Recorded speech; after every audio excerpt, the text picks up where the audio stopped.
Hi, I'm Jack Canfield, co-author of the Success Principles, How to Get From Where You Are to Where You Want to Be, and the Chicken Soup for the Soul series. And I'm here with Marie Strauss, and a wonderful person who's doing some amazing work, which we're going to talk about. So welcome. And Marie, tell me a little bit about who you are and what you do.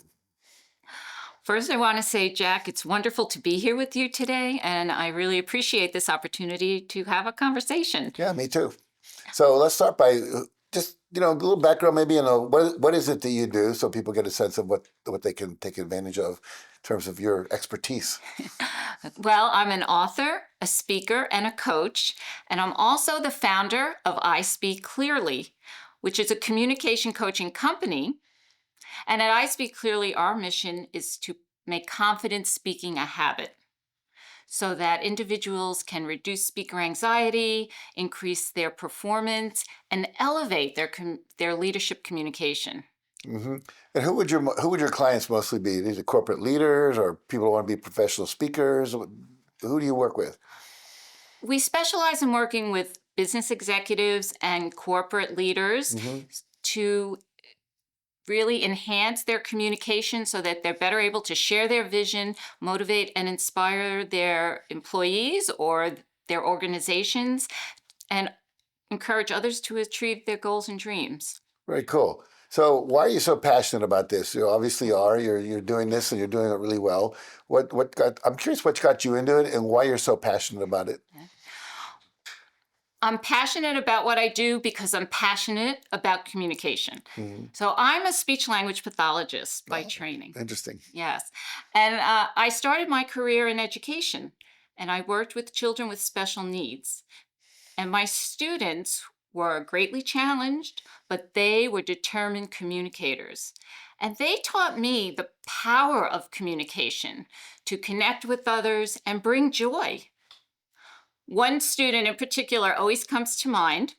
He had limited mobility and was unable to speak, yet he found a way to greet me every time I came in the room. At the sound of my voice, he'd look up, make eye contact, give me the most enormous, genuine smile, and with a gentle roll of his shoulder, he said hello. That made me smile, brightened my day, and brought me joy. I realized over 15 years ago when I took my speech language and communication training into the corporate setting that many adults were not maximizing their power of communication to greet others, to initiate a conversation, make small talk, get to know the people they are with and build those relationships, the likability and trust. That's the cornerstone to business success. hmm And clients would come often and express nervousness in doing just those things that I mentioned now, introducing themselves, the basic social skills that now in this technological world we live in have started to be less frequent. Many adults don't have the opportunity to communicate face to face with others anymore because so much of what we do has been remote and technology based. Yeah, I think the pandemic had a big effect on that. I know it did for me, sitting in front of a Zoom camera all day long instead of being out in the world talking to people. Um, so curious, what makes your work different from other people's work? I mean, there are a lot of people who say I'm a communications trainer, etc. What's unique about what you do? Well, my training is in neuroscience. My professional training is in neuroscience and evidence based methods. hmm So I feel strongly about staying at the forefront of new research and information that is going to influence my coaching and strategies for the success of my clients. And at I Speak Clearly, we developed our unique philosophy called Communication Hue. Hear, understand, engage. And using a mindfulness based approach to speaking and communication, we work with clients to become mindful of how they are heard, to be heard, not just in the words they choose, but how those words are spoken. So be heard, for example. We want our clients to realize that the words they choose are important for your audience or your listener to hear you. There has to be something that you're saying that's going to resonate with them. The other side of that is you have to be heard. If your audience is struggling to hear you, they're concentrating so much on that, being able to hear you, they're not paying attention to your message. We bring awareness to those components and all of the factors that contribute to that. If they're not hearing you, is it because you're not speaking loud enough? You're not speaking clearly enough? Say more about that. It can be because you're not speaking loud enough. So yes, sometimes people are in a large room. There may be a microphone. I don't know if you've had the experience where the person with the microphone still is not heard because they're not talking into the microphone. They're holding it by their navel. I used to say, unless you talk out of your navel, that's not going to work. That's not going to work. The other part of that is as people get nervous and feel unconfident about what they're saying, they start to speak softer.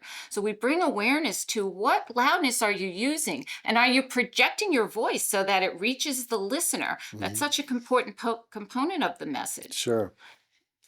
That's cool. I used to be a high school teacher. I had to project to 38 students without a microphone every day, so I understand that. Called my high school teacher voice. Your high school teacher voice. Yes, and teachers, have a high rate of vocal abuse. Do they really? Yes, and one of the highest. Because they're speaking, it's hard on their larynx and stuff, for speaking loud and all that. Yes, absolutely. And that's another component of what we do. We teach with my speech background, we teach the mechanics of the voice and how to use your breath support and control to not only create a voice that's loud enough to be heard and project to your listener, but also how to use that breath to create vocal energy and bring excitement to what you're saying. As a teacher, especially, you understand that if you're speaking at a monotone and your students are going to probably fall asleep.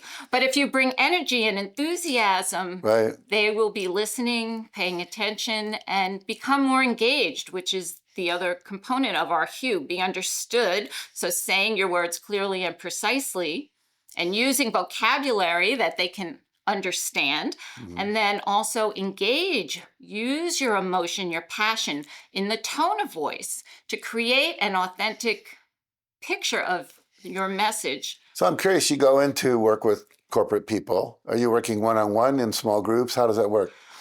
We do a variety of different types of coaching: one-on-one coaching, small group coaching, single day or multi-day corporate seminars.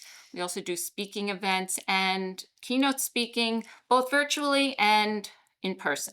So it really varies depending on the individual or the organization and who they're trying to help and what their goals are.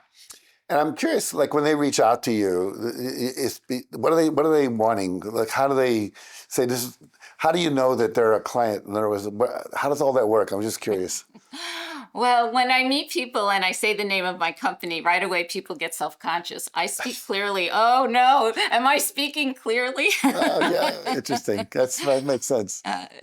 And really the number one issue that clients come to us with is lack of confidence. So regardless of their education, their training, their level of position, they have self-doubt when they are in situations to speak to other people, whether it's in front of a large group at the podium or at the front of the table in a boardroom, meeting with a high important customer.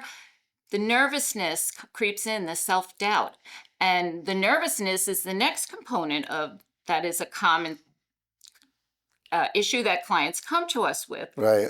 Because it can be so debilitating that the individuals don't take on roles and responsibilities that would move them forward in their career, advance them in their companies that they're working with, because they avoid those situations.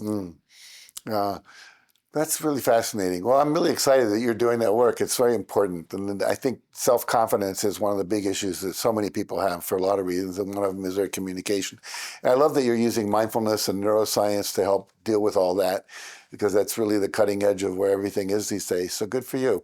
So Someone's out there, they're watching this, and what would you say to them if they were thinking about working with you? I would say the power of communication is yours if you want it. If you're overcome with self doubt, nervousness, and lack of confidence, our coaching programs can help you get past those hurdles and be the confident leader that you aspire to be so that you can share your vision, motivate others, and bring joy, the joy of communication to yourself and your organization. Contact me, and together we can unlock your potential for success. Speak clearly, be confident, be heard.